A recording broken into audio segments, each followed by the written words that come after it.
வேதாளம் படத்திற்கு பிறகு அஜித் நடித்து வரும் படத்துக்கு இன்னும் தலைப்பு வைக்கவில்லை. AK-57 என்பது தற்காலிக தலைப்பு.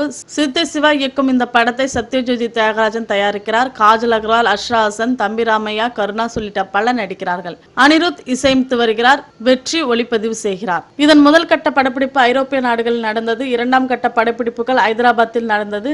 மூன்றாம் கட்டமும் இறுதி கட்டமுமான பல்கேரியா நாட்டில் படமாகிறது. ஜேம்ஸ் பாண்ட் பாணியிலான துப்பறியும் கதையாக உருவாக்கப்பட்டுள்ளது.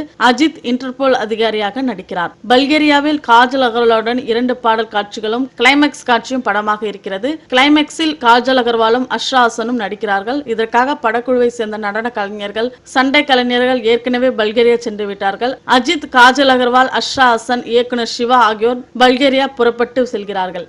அங்கு 55 நாட்கள் தங்கியிருந்து படத்தை முடித்துவிட்டு திரும்புகிறார்கள். பல்கேரியாவில் 4 நகரங்களில் படப்பிடிப்பு நடக்கிறது. ஏப்ரல் மாதம் படத்தை வெளியிட தயாரிப்பாளர் சத்யஜோதி பிலிம்ஸ் தியாகராஜன் திட்டமிட்டிருக்கிறார். மேலும் சினிமா தகவல்களுக்கு கீழே உள்ள சப்ஸ்கிரைப் பட்டனை அழுத்தவும்.